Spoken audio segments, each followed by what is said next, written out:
turma de clínica médica, fez residência de neurologia na HC, era meu contemporâneo da clínica, foi preceptor da neurologia no hospital, também no HCFM USP. Hoje trabalha ainda no HC, faz o fellow, né, Igor? O fellow eu terminei ano passado em movimento, e agora eu estou no pronto-socorro, como assistente do pronto-socorro, né? Tá, então, obrigada aí por ter participado, sempre uma honra, é uma pessoa que eu admiro muito, tá, gente? Muito inteligente, tenho muito respeito, médico de todo mundo da minha família. Obrigada. Obrigado, Flávia. Bom, acho que... Obrigado aí pela introdução. Vamos lá, gente. Hoje, então, eu vou falar um pouquinho com vocês sobre semiologia do coma. Esse é o nosso roteiro, a gente vai falar algumas definições que vão ser importantes aí para entender o restante da aula. Depois a gente vai revisar alguns pontos-chave sobre neuroanatomia. Depois vamos falar sobre exame neurológico, que é o foco principal da nossa aula. Alguns diagnósticos diferenciais de coma. E, por fim, os pontos principais da aula. Bom, primeira definição é a definição de consciência. A gente entende consciência como um estado de conhecimento do indivíduo, de si próprio e do ambiente. Essa é uma definição, na verdade, mais teórica do que prática. O mais importante, na verdade, é saber que a consciência ela é dividida em nível e conteúdo da consciência. O nível de consciência, basicamente, é o grau de alerta daquele indivíduo, ou de vigília.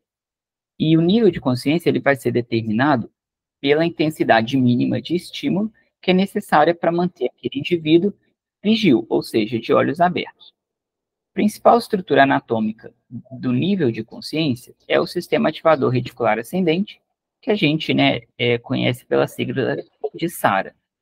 Já o conteúdo de consciência se refere às várias funções cognitivas.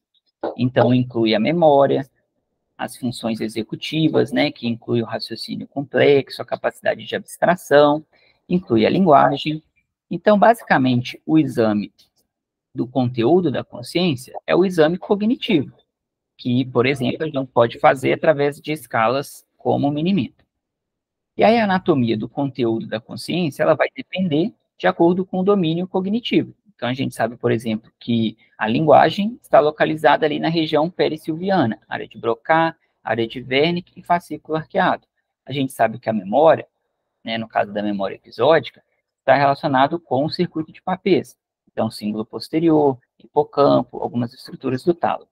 Então, o foco da aula hoje vai ser o nível de consciência, tá? E não o conteúdo da consciência, seria, então, a avaliação da cognição do indivíduo. Coma, por definição, é um indivíduo que mantém os olhos fechados a despeito dos estímulos externos. Então, o indivíduo, para estar em coma, ele precisa estar de olhos fechados. Além disso, esse indivíduo ele não vai apresentar resposta aos estímulos do ambiente. Esses indivíduos em coma, eles não têm ciclo sono-vigília, e essas são as características-chave para a gente falar que o indivíduo está em coma. Existem estados intermediários de alteração do nível de consciência. A gente tem um indivíduo torporoso, o indivíduo obnubilado e o indivíduo sonolento. Aí de menor para mais, de mais profundo para menos profundo. Só que esses termos, eles são menos precisos. Então, a definição de torporoso, obnubilado, sonolento, ela varia muito na literatura. Então, a tendência hoje é a gente ser mais descritivo do que utilizar esses termos prontos. Então, se a gente vê um paciente, é muito mais interessante a gente descrever, por exemplo, que aquele indivíduo estava de olhos fechados, que ele apresentou uma abertura ocular após um estímulo mecânico vigoroso, que ele sustentou essa abertura ocular por cerca de 5 segundos e que ele não manteve contato visual com o examinador, por exemplo. Se no outro dia eu vou reavaliar esse paciente e ele mantém a abertura ocular por 30 segundos, ele tem algum tipo de contato visual com o examinador, eu sei que ele teve melhora em relação à avaliação anterior. O que eu não saberia, por exemplo, se eu tivesse escrito que o paciente estava obnubilado nos 2 dias, tá? Então, esses termos, eles são confusos, você pode até usá-los, mas, mesmo usando esses termos, tente descrever mesmo os exames, o exame de forma mais detalhada possível. E existem outras alterações da consciência, além do coma. Então, a gente tem, por exemplo, o indivíduo em morte encefálica, o indivíduo em estado mínimo de consciência e o indivíduo em estado vegetativo. Aqui eu trouxe um gráfico só para a gente repassar esses conceitos. Então, a gente tem aqui no eixo Y o conteúdo da consciência e no eixo X o nível de consciência. O indivíduo em morte encefálica, ele não tem conteúdo, ele não tem vigília, ele não tem nível de consciência. E isso é irreversível. O indivíduo em coma, ele também não tem conteúdo, ele também não tem consciência, nível de consciência. A diferença é que o coma, por definição, ele é sempre um estado transitório. Tá? Então, nenhum paciente ele vai ficar em coma por muito tempo. Em média, um coma dura 2 semanas. Ou esse indivíduo ele vai evoluir para a morte encefálica, ou ele vai progressivamente recuperando nível e ou conteúdo de consciência. Então, ele pode evoluir de um estado de coma para um torpor, para um delírio e para um estado de vigília e alerta. Ou ele pode cronificar para um estado em que ele recupera o nível de consciência, então ele passa a apresentar abertura ocular, ele passa a apresentar ciclo sono-vigília, mas ele não tem nenhum tipo de conteúdo da consciência, que é o que a gente chama de estado vegetativo, ou ele pode recobrar de forma fugaz o conteúdo da consciência, e a gente chama isso de estado mínimo de consciência. Vou voltar nesses conceitos depois que a gente falar dos diagnósticos diferenciais de coma, mas é só para ter uma ideia geral. Bom, em relação à neuroanatomia, o nível de consciência ele é determinado principalmente pelo SARA, mas o SARA ele estabelece conexões com o córtex, e entre o SARA e o córtex existe um relé ali no diencéfalo, principalmente nos núcleos intralaminares do tálamo. E dos núcleos intralaminares do tálamo, essas projeções do SARA elas vão atingir o córtex difusamente. Isso, claro, que de uma maneira mais simplificada. Então, a gente tem o SARA, é muito importante a gente saber a localização do SARA, ele fica ali na transição entre a ponte e o mesencéfalo, na porção mais posterior. Ele vai ter projeções que vão ali para o tálamo, para esses núcleos intralaminares do tálamo, e de lá a gente vai ter projeção difusa para o córtex cerebral. Uma outra representação mais esquemática, a gente tem o SARA na transição ponto-mesencefálica, projetando para o diencéfalo, especificamente para o tálamo, e para o córtex difusamente. Entender essa anatomia é importante para a gente entender as causas de coma. Basicamente, a gente divide em 2 grupos. O coma não estrutural, que a gente vai chamar de encefalopatia difusa, ou multifocal, ou tóxico-metabólica, e o coma de causa estrutural, que a gente divide em supratentorial ou infratentorial.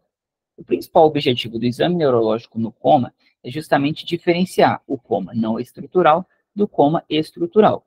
E, em se tratando do coma estrutural, diferenciar o coma supratentorial de infratentorial.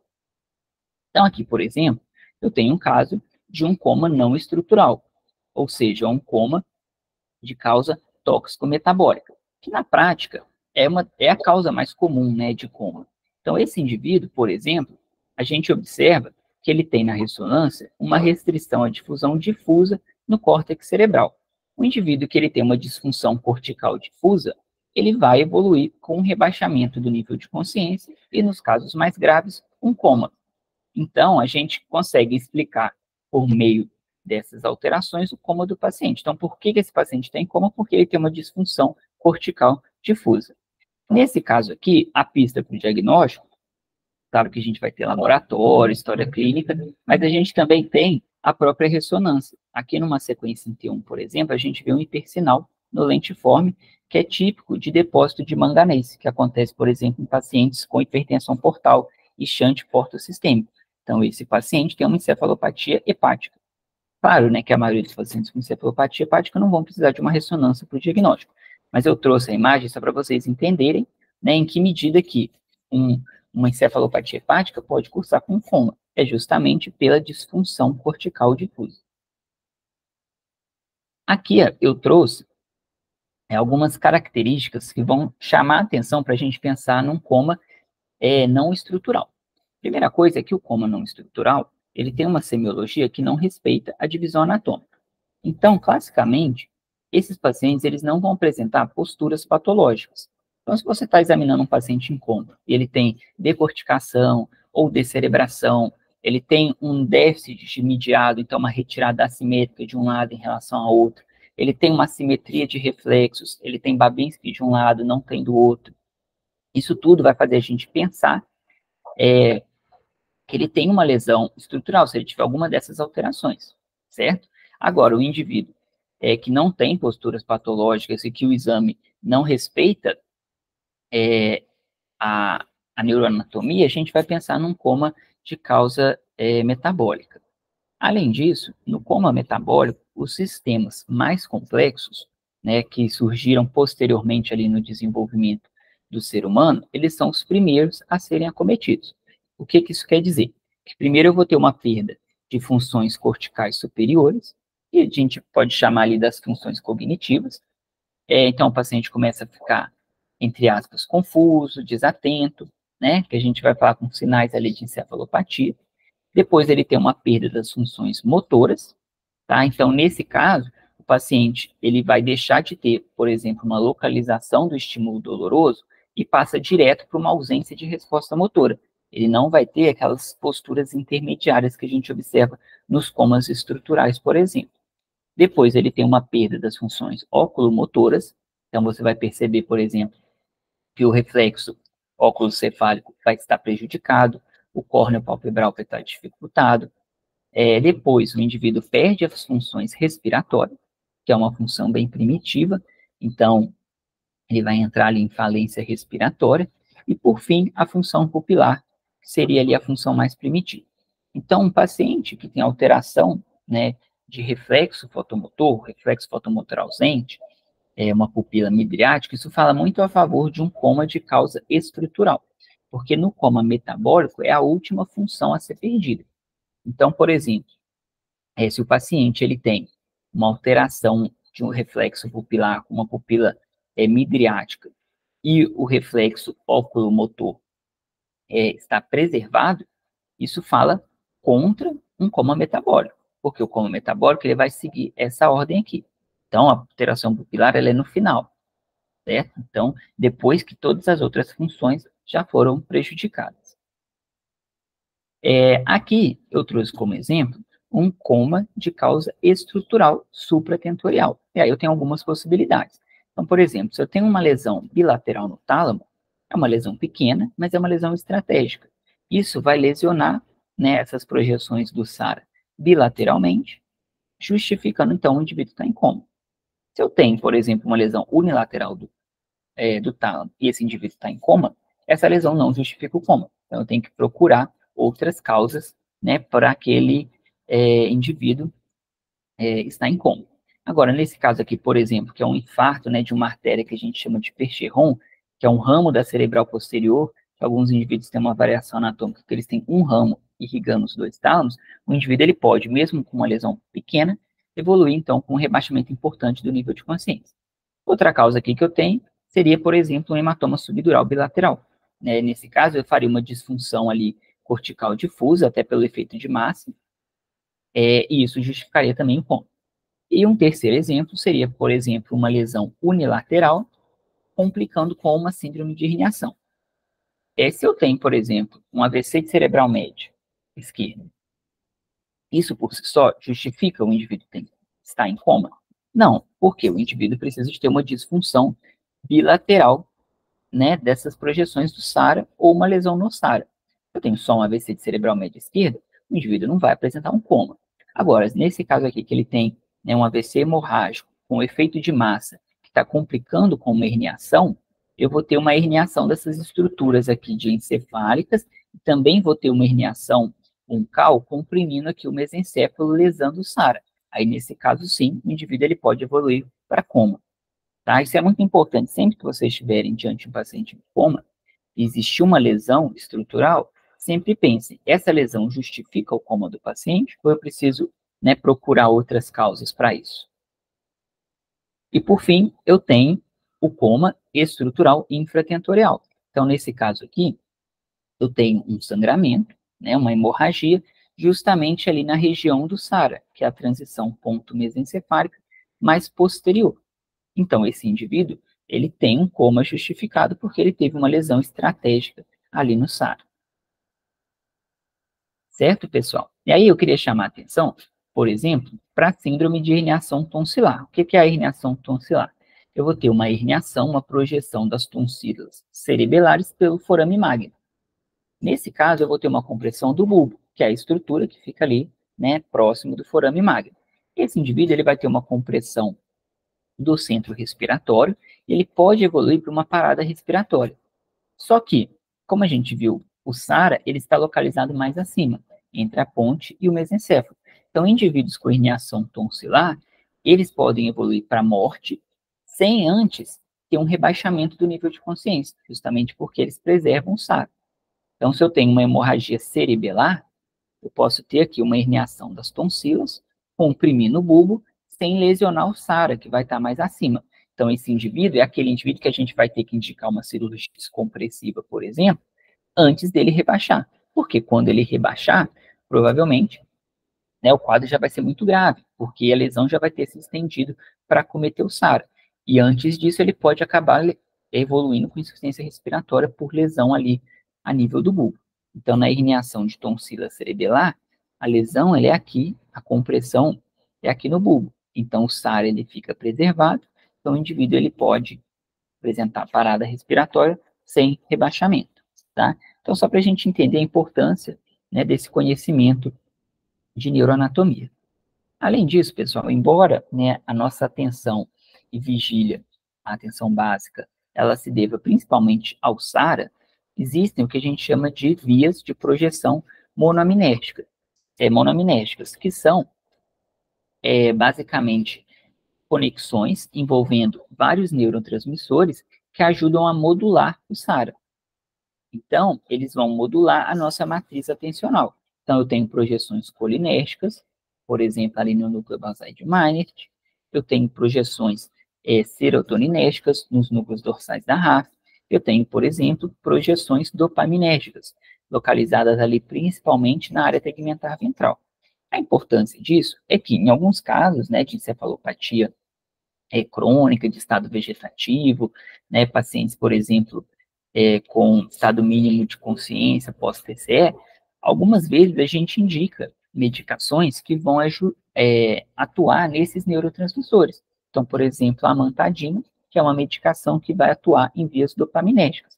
A ideia é que, se o SARA está lesado, eu posso tentar modular a atenção do indivíduo, estimulando outras regiões, né, através ali de projeções de outros neurotransmissores, tá bom? Isso é só para ter uma ideia geral de que, embora, né, o SARA seja a principal estrutura responsável pela nossa vigília e atenção básica, a gente tem conexões ali de outras áreas cerebrais. Agora, falando especificamente do exame neurológico, o exame do coma, ele pode se dar por meio de escalas padronizadas. A mais conhecida é a escala de Coleman de Glasgow, né, e um pouco mais recentemente, mas nem tão recentemente assim, incluíram a avaliação pupilar na escala de Coleman de Glasgow. Eu não vou falar sobre isso, porque certamente é um tema que vocês sabem muito bem. E existe a escala FOR, que é uma escala que eu considero mais completa na avaliação do coma. Eu uso a escala FOR na minha prática?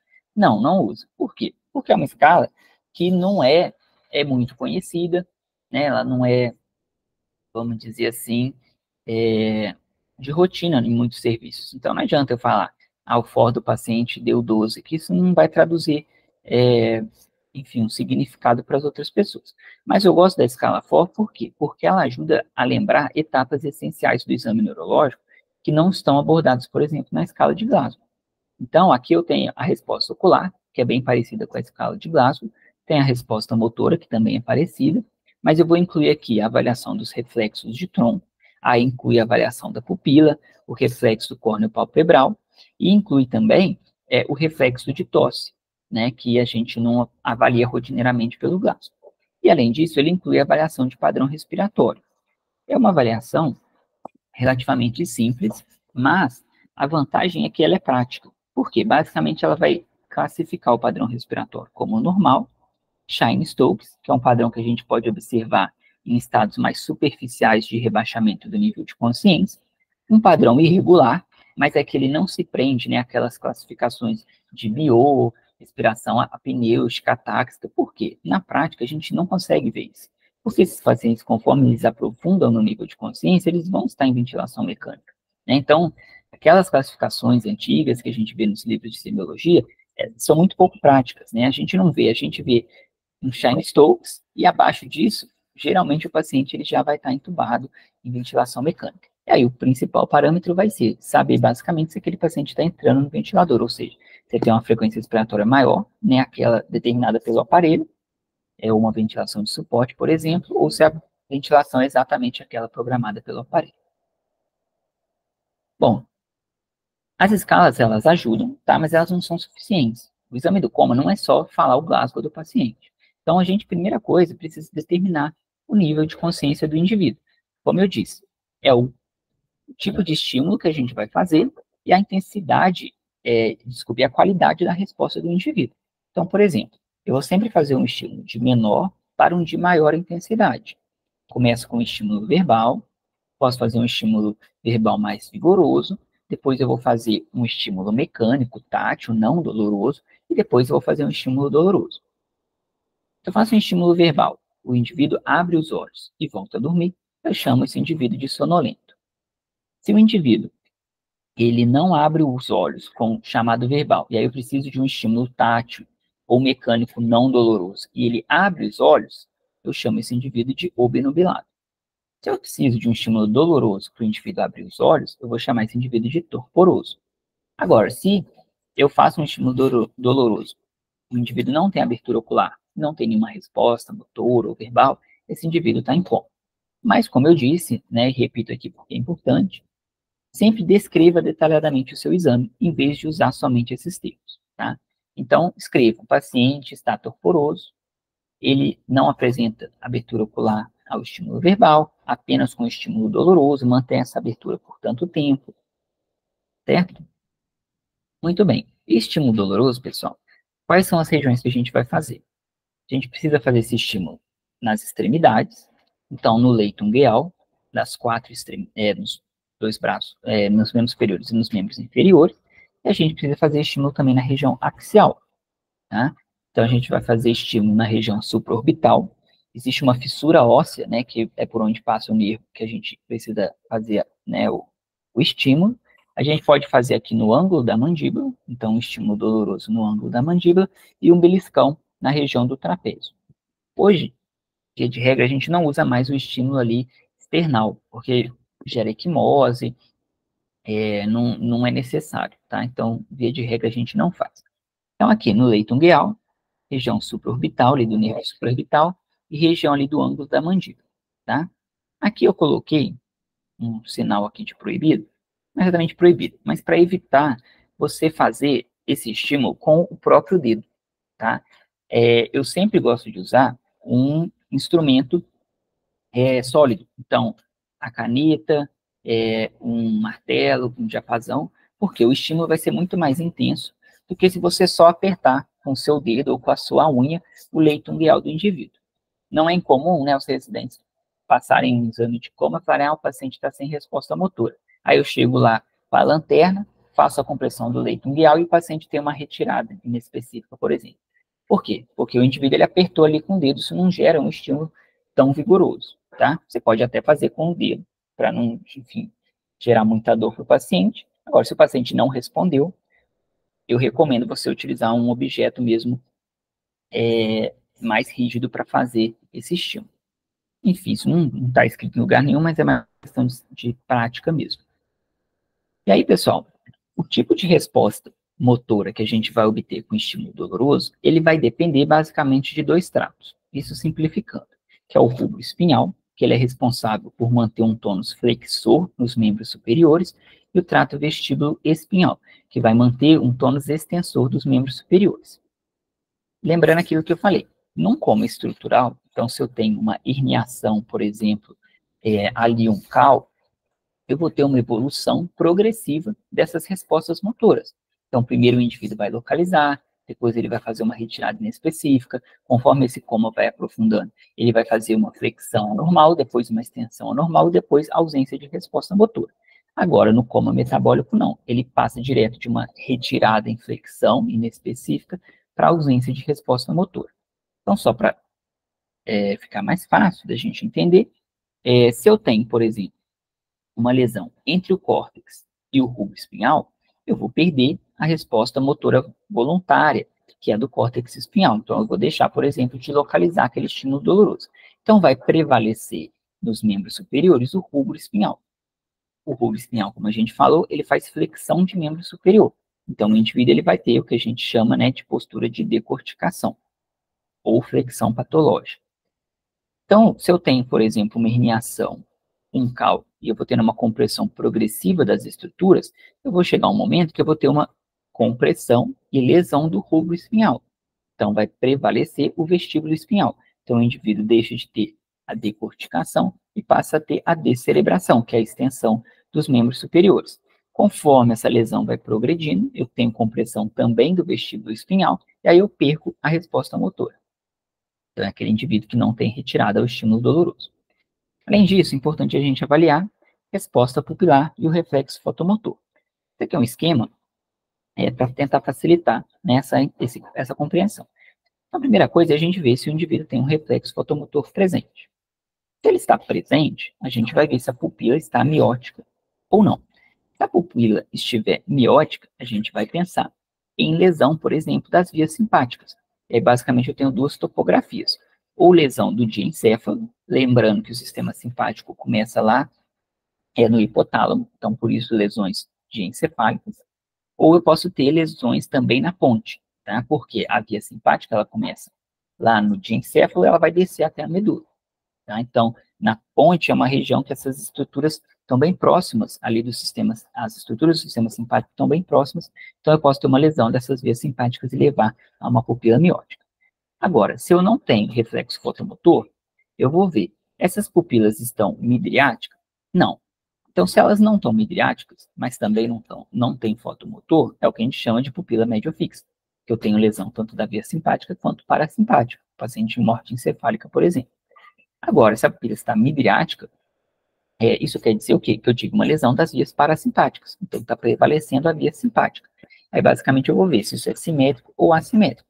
Aí, se for simétrico, eu vou pensar numa lesão ali do mesencéfalo, no tecto do mesencéfalo, que é onde fica o início ali da via parasimpática. Agora, se for unilateral, eu vou pensar numa lesão do nervo oculomotor, no caso, por exemplo, de uma síndrome de herniação uncal. Então, aqui só para resumir, né, se eu tenho pupilas mióticas, eu vou pensar em lesões ali a nível de diencéfalo, ou na ponte, ou ainda as causas tóxico-metabólicas, que podem cursar com pupila miótica. Principalmente, né, nos casos de opioide, pacientes com hipotermia, encefalopatia pós-anóxica. Se eu tenho pupila dilatada, eu vou ver, as duas estão dilatadas, isso pode ser uma lesão aqui do tecto do mesencéfalo. Uma hidrocefalia, por exemplo, pode fazer isso. Se eu tenho uma midríase unilateral, eu vou pensar em lesão do terceiro nervo craniano. Se eu tenho pupila médio fixa, provavelmente eu já tenho lesão tanto simpática quanto parasimpática. E aí a gente vai avaliar também a motricidade ocular. A gente vai fazer uma inspeção, e aí na inspeção a gente tem que ver o reflexo de Hirschberg, depois reflexo, entre aspas, porque não é um reflexo no conceito neurológico de reflexo, porque não é uma via, é o reflexo que eu digo, é o reflexo da luz, onde a luz incide ali sobre a córnea. Vou mostrar um esquema, vocês vão entender. Eu também preciso observar movimentos oculares espontâneos, tá? Então, o paciente tem movimentos oculares verticais, horizontais, esses movimentos, por exemplo, podem ser crise. Eu tenho que observar o reflexo óculo-cefálico, os reflexos óculo-vestibulares ou as provas calóricas e o reflexo córneo-palpebral. Isso aqui é o reflexo de Hirschberg. Tem pacientes que ele tem desalinhamento ocular muito sutil. Então, eu vou descobrir se existe ou não, basicamente observando o ponto que a luz incide sobre a córnea ali, o olho do indivíduo, tá? Pacientes em coma, eles podem ter um estrabismo divergente, tá? Porque a órbita, anatomicamente, ela é virada um pouquinho para fora. Então, é comum que pacientes com coma, com um rebaixamento muito profundo, fiquem com os olhos ali em uma posição um pouco mais divergente, tá? Isso é comum.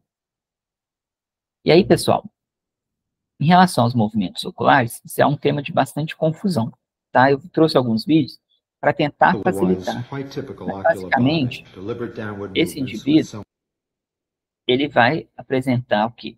um movimento rápido para baixo e um retorno lento para cima. Rápido para baixo e lento para cima. Isso é o que a gente chama de bobbing ocular. Rápido para baixo, lento para cima. Quase não tem vídeo disso na literatura. Eu vi esse vídeo de, sei lá, quando bem antigo. Agora, esse paciente, por exemplo, ele tem um movimento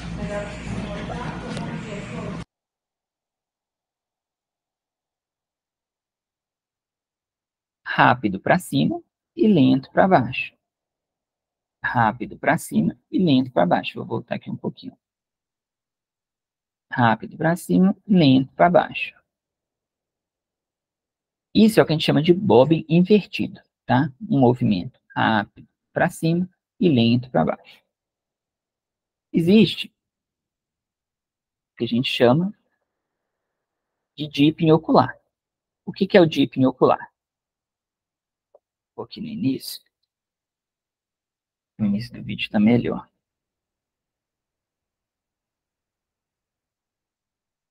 Paciente com encefalopatia pós-anóxia.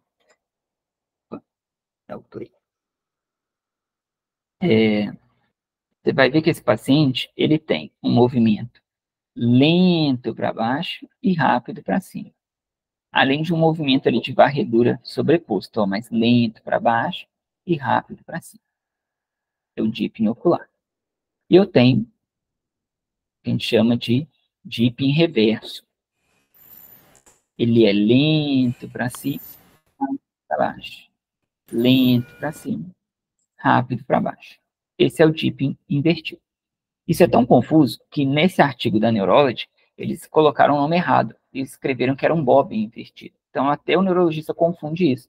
Tanto que depois tiveram que escrever uma carta ali para corrigir. Mas é um dipping invertido. É bem confuso, por isso eu coloquei aqui para resumir, para vocês entenderem. Então, bobbing sempre começa com uma fase rápida. Se ele começa rápido para baixo e lento para cima, é o bobbing tradicional. Se ele começa rápido para cima e lento para baixo, é o bobbing invertido. O dipping, ele sempre começa devagar. Então, se o olho está na posição primária e vai devagar para baixo e rápido para cima, é o dipping ocular tradicional. Se ele vai devagar para cima e rápido para baixo, está na posição primária, sobe devagar e desce rápido, esse é o dipping invertido. O dipping sempre, o movimento inicial é lento e o outro movimento é rápido. Às vezes o pessoal chama de bobbing ocular como se fosse uma bola de basquete, rápido para baixo, lento para cima, e o dipping como se fosse um chá, que você coloca ali devagar e puxa rápido. Enfim. O fato, pessoal, é que esses movimentos oculares, apesar de serem semiologicamente interessantes, eles são pouco úteis porque eles não são topográficos, tá? Eles podem estar presentes, basicamente, em qualquer tipo de coma. Geralmente, eles estão presentes em coma estrutural, tá? Mas ele não ajuda tanto a topografar a lesão, exceto o bobbing, que tende a ocorrer principalmente em lesões extensas da ponte, tá? E, além disso, a gente tem os movimentos horizontais, né? Que a gente vai chamar de varredura. You are watching to and fro horizontal movements of both eyes called ping-pong gaze. The patient had suffered reduced... Às vezes as pessoas diferenciam, colocam ping-pong como um movimento mais rápido, tá? E varredura como um movimento mais lento. Esse movimento é bem lento, chamaria de varredura. O principal diferencial aqui é com crise, tá? Geralmente, o que ajuda a gente a pensar em crise é que o paciente ele pode ter movimentos em outros locais, né? Então, pode ter movimentos de piscamento, podem ter contraturas ali na região da boca, pode ter o que a gente chama de hipos pupilar, que é a pupila que fica contraindo e dilatando sem nenhum estímulo luminoso. E tem, em geral, um componente mais tônico, ou seja, ele tende a ir para um lado como se fosse um nistagmo, tá? Enfim, mas muitas vezes é difícil mesmo diferenciar. A única questão, pessoal, é que esses movimentos oculares espontâneos do coma, eles não são nistagmo, tá? O nistagmo, ele é sempre uma correção da fixação visual. Então, para você falar em nistagmo, o indivíduo ele tem que estar fixando o olhar em alguma coisa. O indivíduo em coma, ele não fixa o olhar em nada. Por isso que você, a rigor, não pode chamar isso de nistagmo, tá? É um movimento ocular anormal do coma. Além disso, a gente vai pesquisar o reflexo óculo-cefálico, né, tanto na horizontal quanto na vertical, tá? Claro, paciente com, né, lesão medular cervical a gente não vai fazer, mas fora isso a gente tem que fazer. E lembrando que o movimento ele tem que ser amplo e lento, tá? É diferente, por exemplo, quando eu estou pesquisando um paciente com vertigem e eu quero fazer ali o reflexo óculo-cefálico, que eu faço um movimento rápido e curto. Porque esse movimento rápido e curto, ele é útil no paciente com fixação visual. Como eu acabei de falar, o indivíduo incômodo, ele não está fixando o olhar em nada. Então não adianta eu fazer um movimento curto e rápido. Eu tenho que fazer longo, amplo e lento, porque eu quero ver justamente se eu tenho alguma limitação, né, desse movimento, alguma alteração da motricidade ocular extrínseca. Outra coisa, pessoal, esse termo que o pessoal usa, olhos de boneca, a gente não usa isso, é um termo praticamente leigo, porque não tem consenso. Você não sabe que boneca é essa, é a boneca que tem boneca que mexe o olho, tem boneca que não mexe. A rigor, originalmente, olhos de boneca era o reflexo ausente, o olho mexe junto com a cabeça. Mas não usem esse termo na prática. É reflexo óculo-cefálico presente ou ausente, tá? Vertical ou horizontal. E tem o reflexo óculo-vestibular, que é a prova calórica. A gente faz para todo paciente em coma, não. Né? Vão ter duas situações especiais que a gente faz. Paciente com suspeita de morte encefálica, paciente com suspeita de coma funcional, ou, entre aspas, antigamente chamado coma histérico. Né? Por quê? Esse é um reflexo que o paciente não consegue inibir.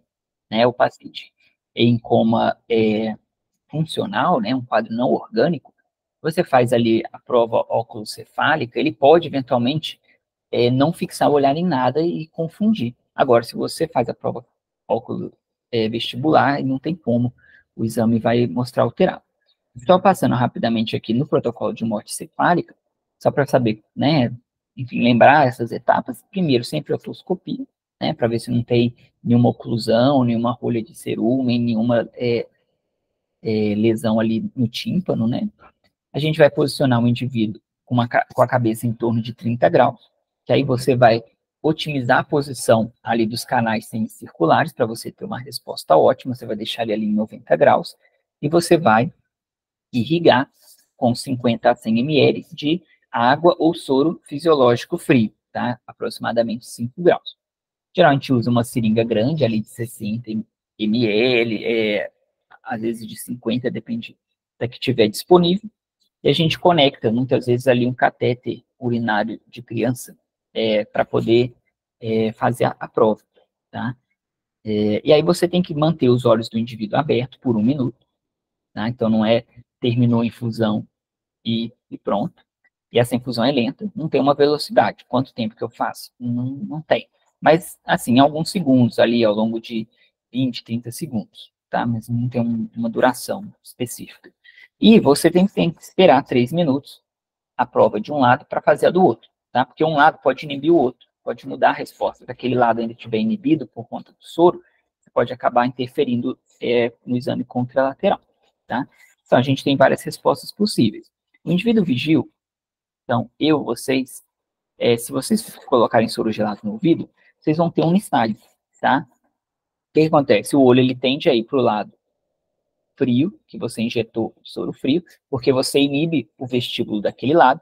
Então, o vestíbulo, ele trabalha com tônus, eu tenho de um lado e de outro. Se eu coloco soro gelado, eu diminuo o tônus. Então, é como se tudo estivesse empurrando para aquele lado. Então, o olho tende a ir para aquele lado, que eu joguei água gelada, só que eu estou acordado, então eu estou fixando meu olhar.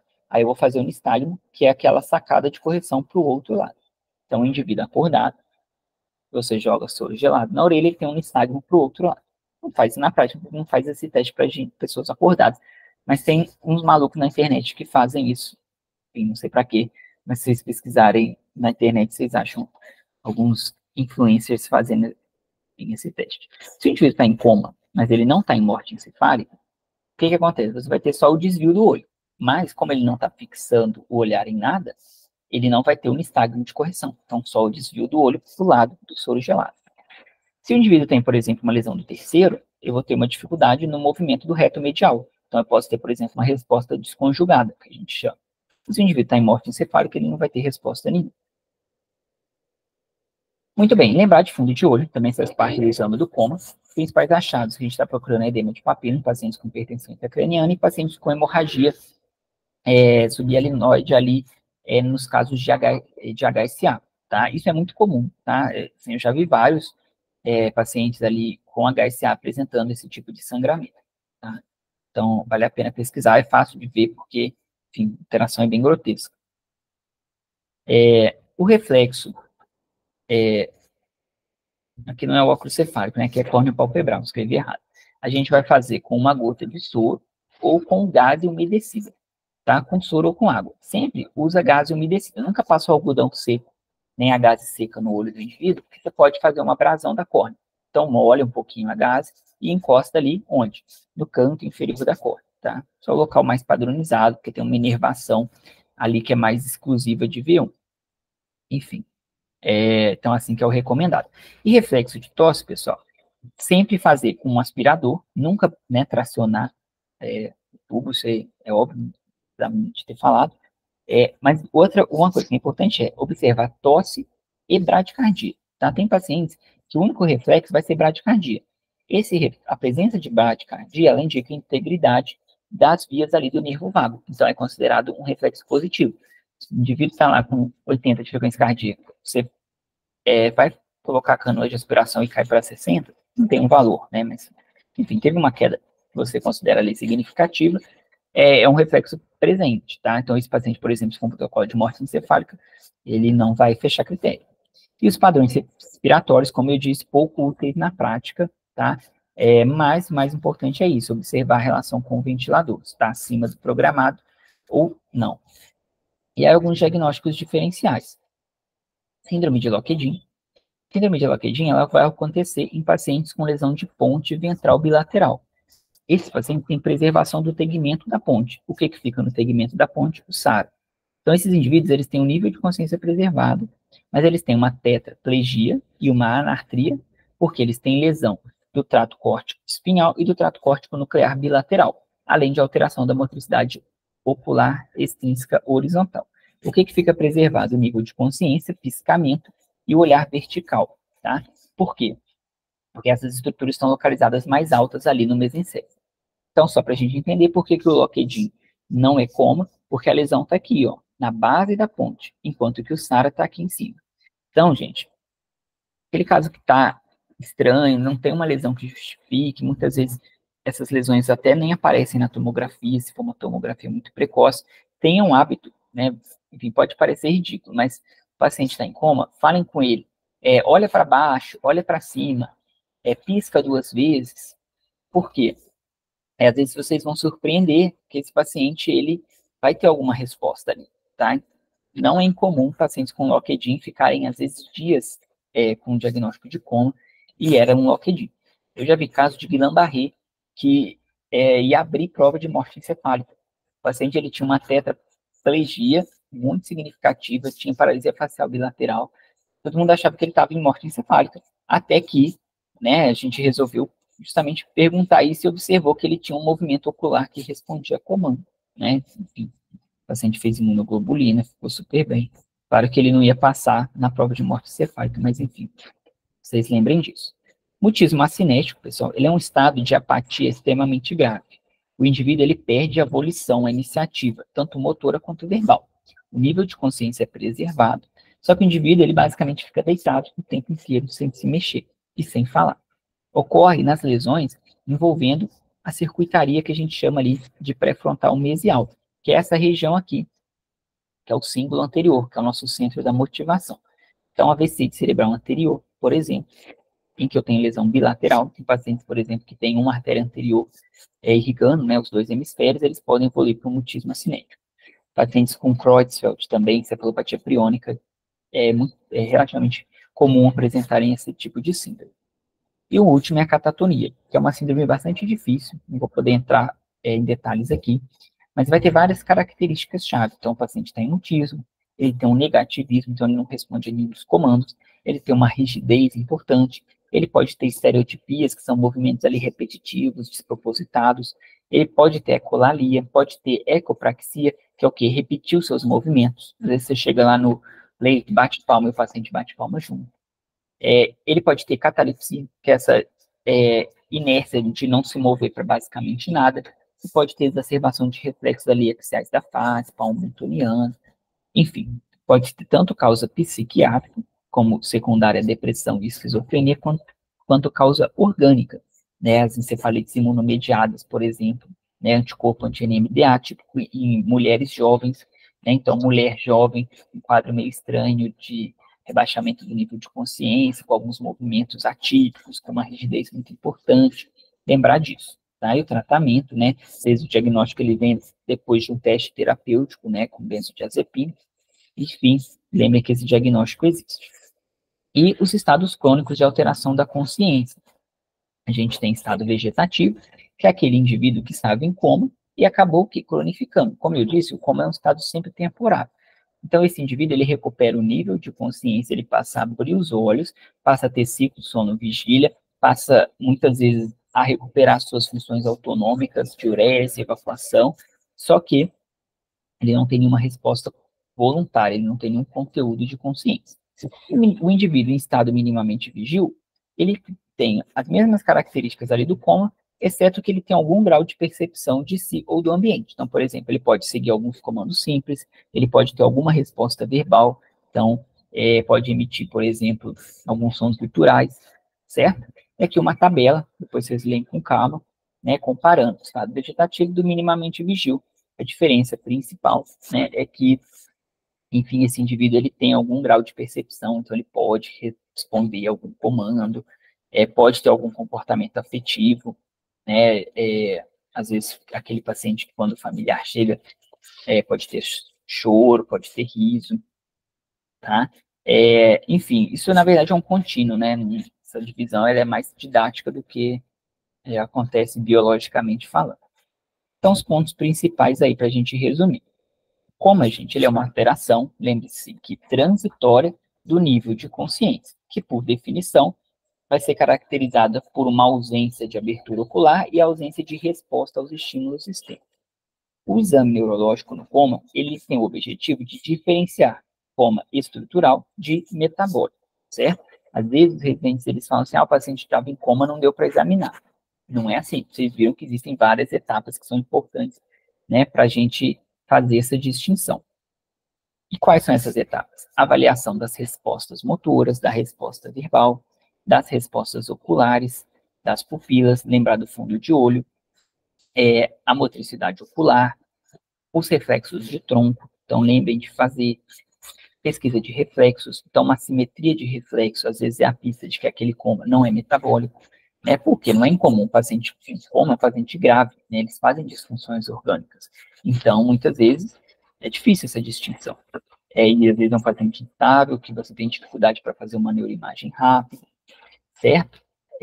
Enfim, são várias coisas que dá para fazer. A avaliação de tônus é importante, né?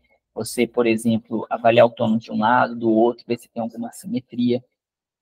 E lembrar o quê? Que a síndrome de herniação, ela segue um padrão mais ou menos previsível de alterações do exame neurológico. No coma metabólico, isso nem sempre é verdade, tá? E, por fim, sempre lembrar nos pacientes em coma dos diagnósticos diferenciais.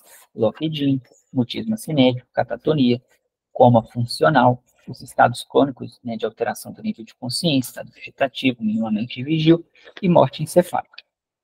Basicamente, era isso. Essa aqui foi a referência que eu usei para aula, basicamente a Bíblia de coma, né, que é esse livro Plum e Posner, quem quiser se aprofundar sobre o tema, é um livro de milhares de páginas, mas que vale a leitura. É isso, pessoal. Se tiverem alguma dúvida, perguntar agora. Pode falar. Alguém levantou a mão? Adorei a aula, muito boa. Acho que vamos ter perguntas. Acho que a Gabi levantou a mão. Não sei se... Bonitinho. Alguém tem alguma pergunta? Ou vocês acharam tão difícil que não deu nem para elaborar as perguntas? Eu tenho uma pergunta. Na verdade, é mais uma curiosidade. Uhum. Tipo, se você falou aí de morte encefálica, né? Quando eu fiz um estágio optativo no México, num centro de ECMO, e lá não existe protocolo de morte encefálica. E eu fiquei, assim, abismada, porque tinha um paciente que estava em ECMO, em morte encefálica, claramente, e o pessoal não desligou a ECMO. E aí eu descobri que lá não existe. E aí eu fiquei curiosa, assim, sobre isso. Como isso surgiu no Brasil? Quais países que não tem isso? Você sabe? Olha, eu não vou saber falar em detalhes, mas assim, o protocolo de morte encefálica do Brasil, ele é um dos mais conservadores do mundo. Muitos países, eles não exigem, por exemplo, exames complementares, tem países que não exigem prova de apneia, tem países que aceitam, por exemplo, como morte encefálica, a morte de tronco. Tem paciente, por exemplo, que você faz uma tomografia, teve uma isquemia franca ali do tronco encefálico, mas o córtex está relativamente íntegro. No Brasil, esse paciente, apesar de estar em morte biológica, não tem nenhuma chance de recuperação, no Brasil a gente não pode abrir protocolo para ele. Então, o Brasil tem uma literatura bem consolidada do protocolo, do CFM, mas é relativamente conservador, acho que é por uma questão cultural das pessoas ainda, né, terem alguma dificuldade de entender o conceito e tudo. Mas eu sei, assim, que muitos países são mais liberais, né, por exemplo, angiotomografia, no Brasil não pode, não vale como exame complementar. Em muitos países, né, isso você pode fazer com a angiotomografia. Mas é isso, assim, que eu tenho de conhecimento. Entendi, obrigada. A Luísa levantou a mão. Quer perguntar, Lu? Quero. Olá, tudo Oi. bem? Oi, Igor, prazer. Obrigada pela sua aula, foi muito, muito boa. Eu acho que é meio isso que a Flávia falou, assim, acho que é um tema, bom, pelo menos para mim é tão difícil que fica até difícil de surgir pergunta, assim. Mas uma coisa, assim, que eu sempre tive dúvida é que, nossa, que eu não tinha noção, assim, que você até citou na aula, foi sobre a questão do nistagmo nesses pacientes, que eu tenderia muito a falar em usar esse termo de nistagmo, sabe? Sendo que, de fato, tem esse conceito prévio, né, que, né, deveria ser sabido que o paciente tem que fixar o olhar, né? E aí, por definição, se não fixa, ok. Bom, e aí minha dúvida é o seguinte, é que bom, na minha cabeça eu tinha um pouco que tem uma certa diferenciação aí, eu não sei se, bom, se seria certo falar dessa forma ou não, sobre a questão do nistagmo horizontal e nistagmo vertical. Uhum. Eu não sei se existe, de fato, alguma diferença na prática clínica em quesito de prognóstico, alguma coisa assim, ou não? Você fala no paciente não em coma, você fala fora do contexto. Então, acho que agora, pois depois dessa aula, acho que eu diria que não em coma, né? Assim, no coma, realmente não tem muito valor, assim, nem topográfico, mas em geral são lesões graves que cursam com esses movimentos oculares anormais, exceto o movimento de varredura. Esse movimento de varredura, que é horizontal, você pode ver, às vezes, em coma tóxico metabólico também. Encefalopatia pós-anóxica, não tem um valor muito prognóstico. Os movimentos anormais verticais que eu falei, em geral, são lesões estruturais graves. Tá, entendi. Então, eu acho que talvez entraria nesse conceito, né? Do bobbing e do dipping, né? Em geral, são de mau prognóstico, assim. Tá bom, entendi. Beleza, obrigada. Oi, Igor, e tem alguma alteração nessa mesma linha que a Lu perguntou sobre essa alteração do olhar, assim, quando tem crise convulsiva, que eu vi que você falou do olhar em varredura, que às vezes pode ser crise. Uhum. Em algumas outras situações também a gente pode desconfiar de crise, ou às vezes isso não se relaciona muito? Bom, assim, o olhar em verdura, ele parece com algumas crises, mas ele não é de crise, assim, é diferente um pouco. O que chama atenção para a crise, em geral, é um desvio mais tônico do olhar, que é você ter uma ativação do campo ocular frontal e você faz um desvio mais sustentado, geralmente contralateral ao foco da crise. E aí tem outras alterações que podem, enfim, levantar a suspeita de crise. Por exemplo, Babinski bilateral é uma coisa que a gente vê em pós-ictal, tá? Porque você tem, depois de uma crise, você teve uma ativação cerebral muito intensa, depois o cérebro, ele meio que desliga, entre aspas, e aí você libera reflexo. Então, o paciente, por exemplo, pode ficar com Babinski bilateral transitório, que aí o paciente, eu examinei que tinha Babinski dos dois lados, aí vai a pessoa examinar, depois não tinha. O paciente pode ter tido uma crise, por exemplo. E é só mais uma dúvida também nesse olhar de varredura. Então, geralmente é metabólico mesmo. Então, assim, não tem estudos, assim, epidemiológicos para confirmar, sabe? A gente vê muito em coma metabólico, esse olhar de varredura, tá? Mas não dá para, assim, tá, olhar em varredura, isso deve ser metabólico, não precisa fazer uma imagem, por exemplo, não dá para falar isso. Tá. Estudos em coma são muito ruins, assim, no geral, em termos de metodologia e tudo. Combinado, muito boa aula, gostei bastante. Queria agradecer mais uma vez a disponibilidade de você estar aqui com a gente. É muito importante para a nossa residência, ainda bem que a Flavinha tinha seu contato. Acho que é isso. Alguém mais tem alguma pergunta, quer falar alguma coisa? A Marcela tem um resumo da aula todinho aqui, que ela anotou tudo. Eu só quero agradecer, porque essa aula foi maravilhosa. Obrigado, gente. Precisando aí mais para frente, se quiserem combinar outros temas que sejam perfeitos. Nossa, não, mas assim, se quiser também dar essa aula outras 10 vezes, a gente também ouve. Combinado, então, gente. Valeu, muito obrigada, gente. Muito obrigada, Igor. Obrigado, boa noite. Tchau, Igor. Obrigada. Tchau. Que orgulho de você.